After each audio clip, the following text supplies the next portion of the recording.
Anime adaptations.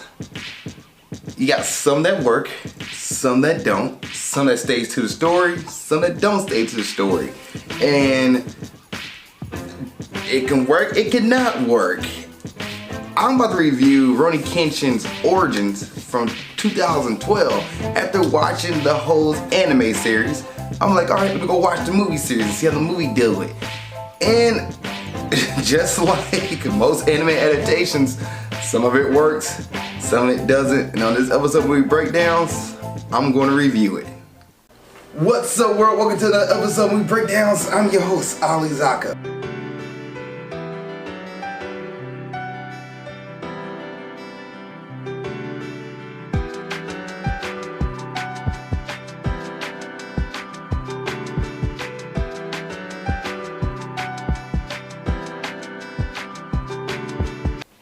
What's up, world? Welcome to another episode of Movie Breakdowns. I'm your host, Ali Zakka. What's Movie Breakdowns? It's a movie review show where we review movies old and new, give them a grade, A through F, plus or minus do count. And this movie you want to review, let me know. Please put in the comment section below and I get to as best I can.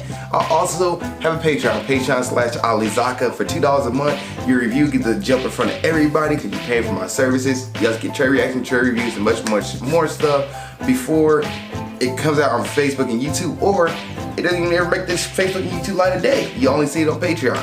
So that's the person having Patreon. Now let's go ahead and get into today's episode of 2012 Rurouni Kenshin's Part 1 Origins.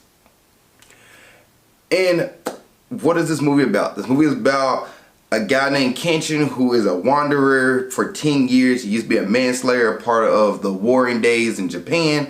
And he was a famous manslayer. He put that to the past, put that aside, decided to make an oath of killing no more. He used a reverse blade sword, so it can't cut anybody. It can only beat them down or knock them out, make them unconscious.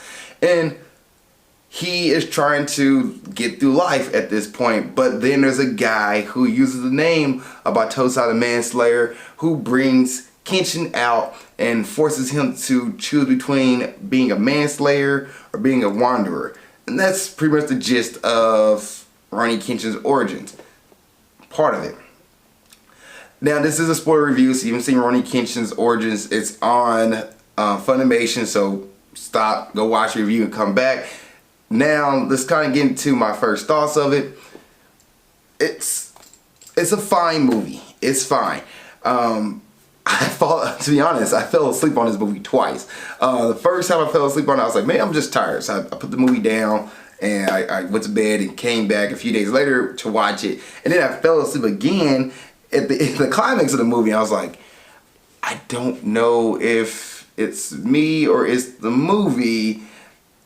I'm not sure. The movie is 2 hours and 14 minutes long, and there's a lot of stuff crammed into it. Now, the things that I liked in this movie, I like the fact that you know who the characters are. You can look at the characters and recognize that that's Kenshin, that's Inosuke, that's Yahiko, that's Miss Kaoru, that's Karin, that's Jine. You can see those characters and you recognize who they are. That's Inosuke, I already said him, but Saito.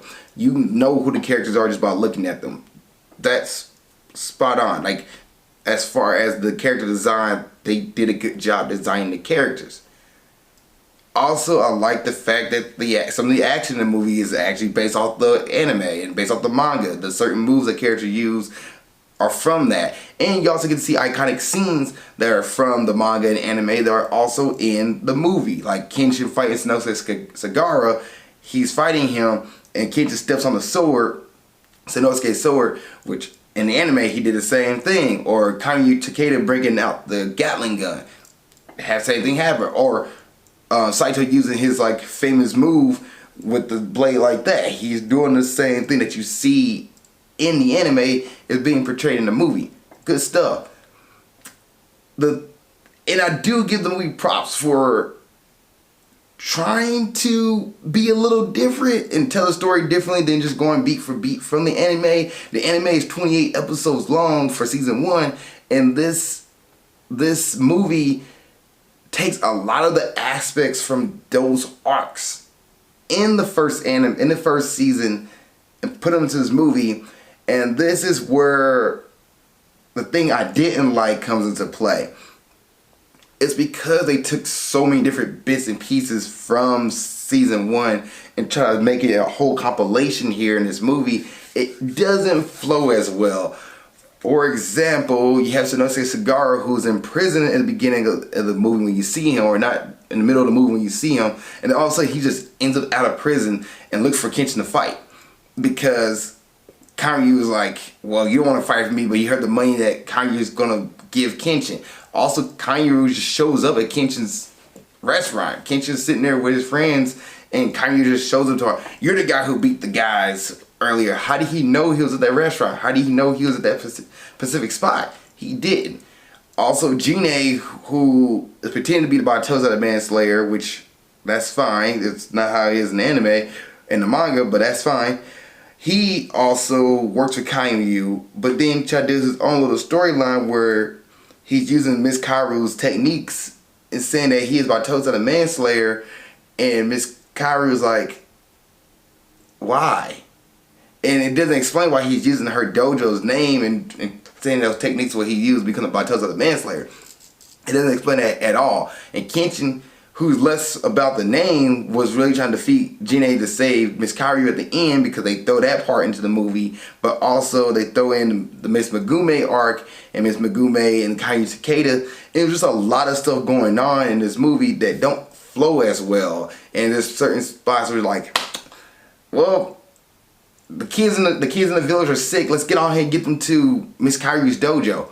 Why? She's not a doctor, so why they bring her to Miss Kaoru's dojo? And just so having Megume happen to be there, who happened to be a doctor, and was like, well, I need you guys to do this, this, and this.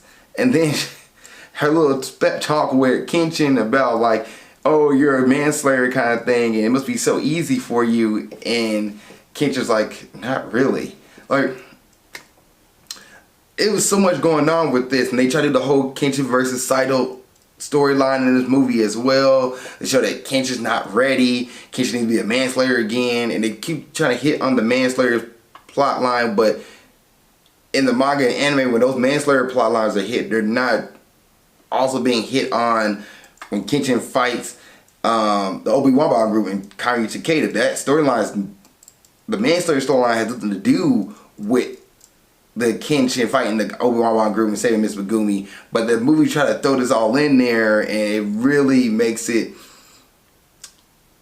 at certain points, doesn't flow well. It just, it kind of makes it jumble. And I think the movie would have done a lot better if they would have taken bits and pieces. Like, for example, I get it, you don't want to introduce the Obi-Wan group. Okay, that's fine. Introduce Jinei saying he's about Batoza the Manslayer, and saying that like he works for Kanryu, but he doesn't have to say he owns the school or he works with the he uses the school technique, because that, you know, it does take out Miss Kaoru out of the whole situation.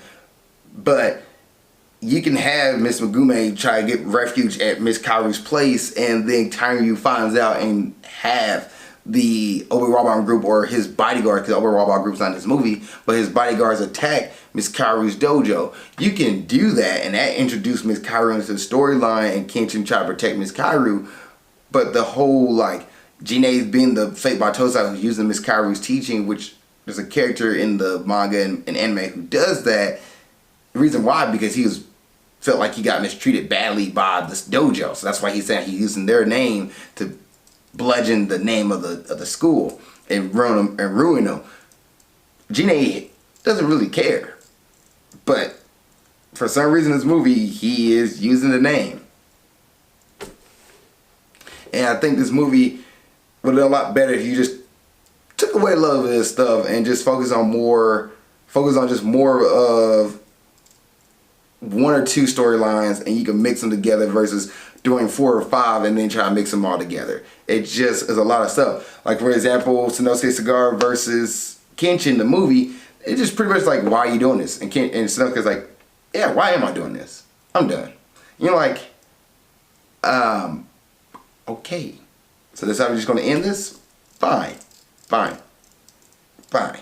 It really, at certain points, hurts the movie, I think, when they try to do so much stuff. And then you also do the Kenshin backstory and Kenshin having flashbacks to his past and him trying to stay a wanderer and struggle with PTSD, which I get that, but I don't think this movie needed that elaboration for Kenshin's past and his struggles with the past. I think you could have did it with just, he's been a wanderer for 10 years, so his oath, just saying I won't kill again, was enough for him to, when he fights Jin'ei and struggles with Jin'ei and seeing Miss Kaoru under the spell, that he can tempt becoming a manslayer again. I think you had enough there without having to do the whole flashbacks and story beats there. Alright, let's go ahead and talk about this movie's budget. It had a budget of $10 million and it made $62.5 million worldwide. So it brought in the money. It did a good job there with a budget of $10 million. That's not bad at all. And to add to it, the special effects in this movie, like a lot of the effects was pretty much mostly like martial arts techniques and styles. It had a little bit of strings and stuff like that, like when Kenshin's running super fast and he glides across. Like there's a few times where they do the little the martial arts move, but other than that, it where like it look like they're suspended and do the jump, but it's not like CGI. It's all like just crisp, clean string work, and it's done really, really well. I will give it props to that. There is a scene in the movie where Kenshin versus Jin'ei, and they're like speeding it up super quick, like the fight scene. They're like legit moving the frame rate faster. So I'm watching, I'm like, am I fast forwarding the movie? I literally just stopped for a moment, like, am I fast forwarding the movie? Like, no, this is the actual speed of the movie, but they moved the speed up quicker to show that how fast Kenshin and Jin'ei was moving. They put me moving lightning speed. So I give it props for that. That was kind of neat little tricks there. As far as the director of the movie was, I'm sorry I messed your name up, Kiichi Otomo. He was the director of it. And actors and actresses, yet Takeru Saito, who played Kenshin, I thought he did a good job. He pretty much portrayed that laid-back, calm demeanor that Kenshin has, and I thought he did a good job being the character for Kenshin, and he was written well for Kenshin, so good job for him. Eme Takei, who plays Kaoru, thought she did a good job. She was a strong, determined character who like really wanted to make a difference, and I think Eme did a good job pronouncing or bringing that character to life. Yu Aoi, who played Miss Megumi, thought she did fine. Good job for her. You had Munetaka Aoki, who plays Sanosuke. I think the actor playing Sanosuke was great, but the writing for Sanosuke wasn't. I think they made Sanosuke more like the booyah, let's go, my man kind of character who like, I'm ready for any kind of fight, versus kind of being a guy like, hey, no, I have my standards here and I don't like when people get treated badly, so I'm gonna stand up for them, versus like, let's go, ready for a fight, let's go, yo. Like they made him more of a hype man kind of guy, and that's not really Sanosuke character. So I'm curious to see how they're gonna do in the next couple of movies. You have Yosuke Iguchi, who played Saito. Thought he did a good job portraying Saito. And Teruyuki Kagawa, who played Kaoru. Okay, so the dude who played Kaoru actually made me hate Kaoru more in the movie than the anime. Like, I think Teruyuki did a good job bringing Kaoru to life, making him looking just a dude you always want to punch. The dude was despicable, despisable. His way he moved, the way he acted to his characters, like, it was great. I think he did a good job. I really hated Kaoru in this way. I really wanted to punch him. And then you had Koji Kikawa, who played Jin'ei. I thought he did a good job. He made Jin'ei look menacing, look threatening, brought Jin'ei to life. Good for him. That's pretty much the cast. Any other thoughts? Nah, I think the special effects in the movie was pretty cool. I like the way they did the special effects of certain stuff. For the most part, the one thing that just really bothers me with this movie is just they added too much stuff, and you had characters appearing out of nowhere just because like there wasn't really a reason why. It's like, oh well, we just need to move the story along. I had this character show up. You're like, okay, sure. So it was a fine movie. It's fine. Is this a Friday night movie? Nah, this is not a movie to watch on Friday night. Maybe it's Sunday. Thursday is rated MA, but it's not a Friday night movie. Grading time. I'm gonna grade Rurouni Kenshin Part 1 Origins a C-. This movie gets a C- for me. The reason why it's a fine movie, 70%, fine movie. Just it's a lot going on, some plot holes you're watching. Like this movie doesn't flow as well, but it's okay. As far as anime adaptations, it is one of the best anime adaptations out there, but the bar is not that high. I hate to say it. So it's a C- for me. If you guys seen Rurouni Kenshin from 2012, Origins Part 1, what did you think? Please put in the comment section below. Other than that, see you guys next episode of Movie Breakdowns. And keep being awesome.